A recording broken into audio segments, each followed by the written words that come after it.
Welcome to the Ominous Hour, a 1-hour podcast dedicated to the spooky and weird side of life, and I'm your host, Parker Tirado.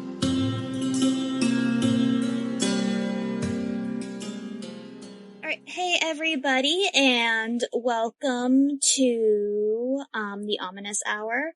I am here with Des, who was nice enough to come and join us today and share some of their personal experiences.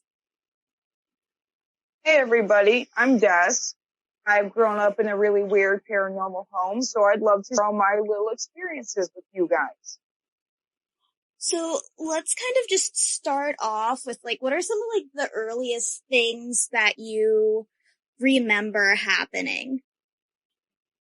The earliest things I would remember were always seeing shadow people in my room. Truthfully, the entire house. They just walked the house and do whatever they pleased. And no one at that age explained to me that there are such things as spirits and that some spirits aren't always human. So I was pretty scared of them as a kid until I later found out what they were. Sometimes I'd see them standing at the foot of my bed. Sometimes they'd be standing in the bathroom. A few times I swear I've even seen them in my bathroom mirror. I know that shadow people are one of the more common sightings that people see as far as paranormal stuff. I know I personally have seen them and they freak me out. As a child, do you kind of just remember being what the heck is that? Did you tell anybody? What was their reaction? When I first started seeing them, no, I didn't really tell anybody. That is until my parents and I started watching Ghost Hunters back when it was on Sci-Fi. And they did an episode about shadow people. And I was like, Mom, I see those guys in my room in the bathroom. She was like, really? And I was like, yeah, I can actually see them. She's like, be careful because sometimes they can be a little freaky. And I'm like, don't worry, I'm not scared of them. The thing most people don't realize about shadow people is they're not actually always dangerous. A lot of them are just genuinely curious about human nature and humans doing human things. So they like to watch you out from the shadows just to see what you're doing.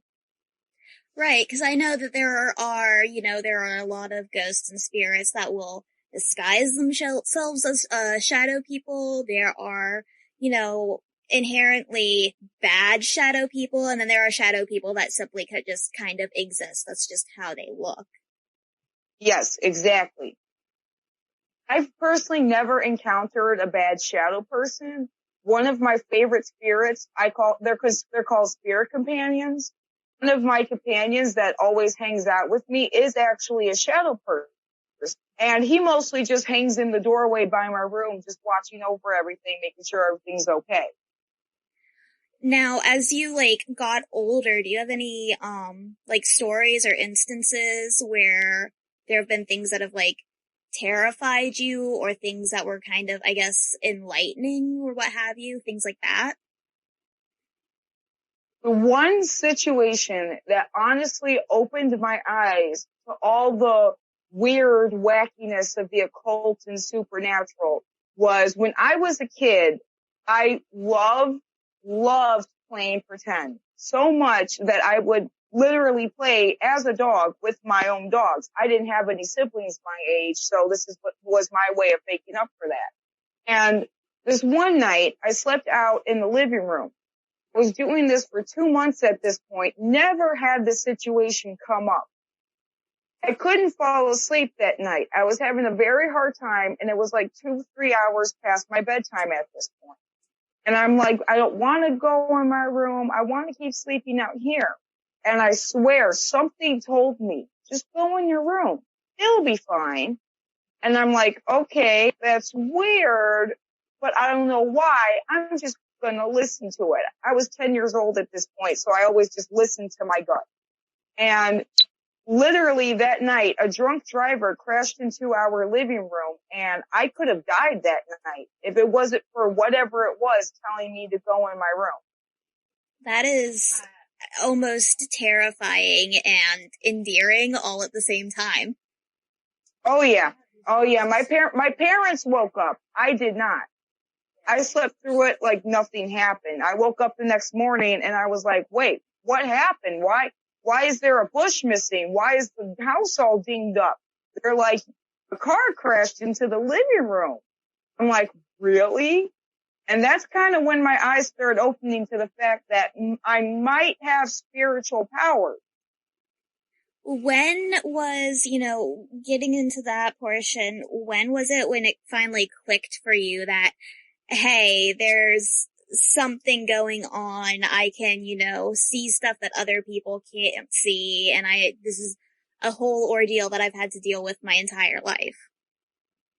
Truthfully, it took the movie Scooby-Doo and the Witch's Ghost to realize, wow, there are real life people who do this stuff. Cause they talked about, what was her name? Thorn. They talked about Thorn being a Wiccan.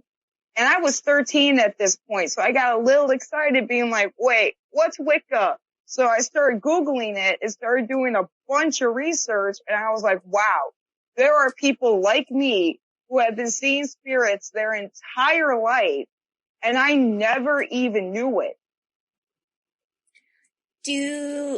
This might be a little too personal and you can totally not answer it if it is, but do you feel like the experiences that you had growing up, I know that you do a lot of spiritual practices and stuff as a profession.